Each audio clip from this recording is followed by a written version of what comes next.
I make this once a week, every week, sometimes even twice a week. Yeah. We're gonna take 1 cup of beans.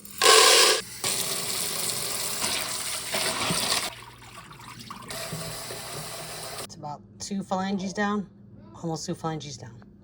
We're gonna need about 3 strips of bacon. This is the thinner cut. If you have the thicker cut, then 2 is going to be about enough. And separate them. Let's add our bacon.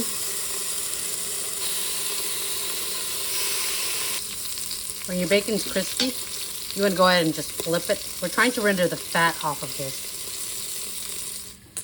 Our bacon has rendered out a lot of the fat, so we're going to go ahead and add just a little bit of water. Take part of that bacon and scrape up all that flavor.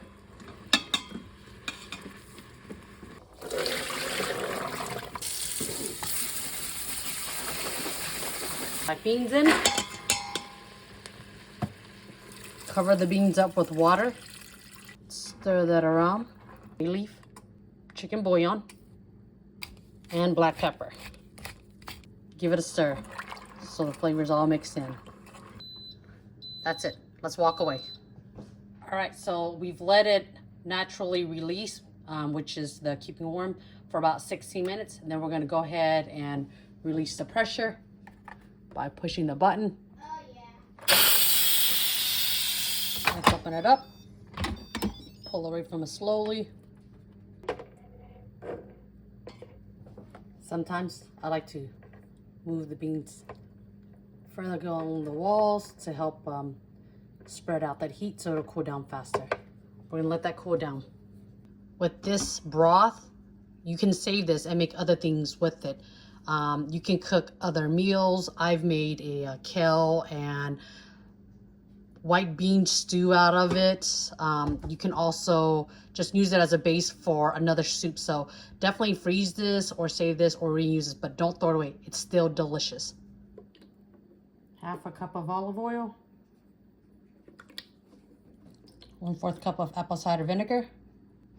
1/4 of white vinegar.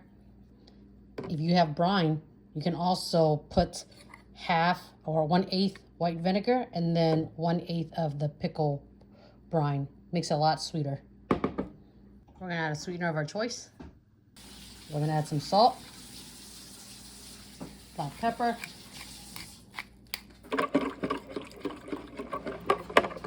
you want it to be about this consistency where it looks like egg yolk, basically.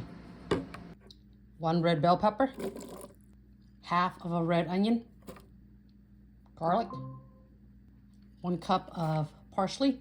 Let's mix it together. Let this sit and marinate while we're waiting on the beans to... Let's take our beans, we'll dump it in, mix it all up.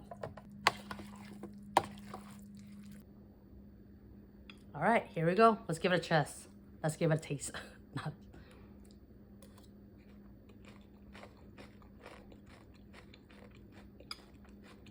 Immediately you taste the meatiness of the beans. You get that crunch from the bell peppers. It's savory, slightly sweet, a little bit tangy, but it's really refreshing. Like, it's really, really, like, you can't tell that there's oil in here. Like, there's olive oil, that there's bacon grease. You can't tell that there's like chicken broth in here. I mean, it's really, really light. The beans really sing, and the crispiness from the vegetables, it really, really brightens up the dish. I really like this. I make this once a week, every week, sometimes even twice a week if I'm like really craving it, right? My husband and I, we both love this. You can eat it by itself. You can also eat it with other items as well. Sometimes we'll eat it as a side, you know, maybe with like a protein or even with like some greens, but it's fantastic. Like cold or warm or hot, it's great. I personally like it the next day after the beans have been marinating and soaking up all of that vinaigrette. It's just wonderful. But I hope you'll give this recipe a try. I hope you enjoy it and make it again, and let me know if you do like it, okay? All right. Thanks for watching, y'all. Take care. Bye.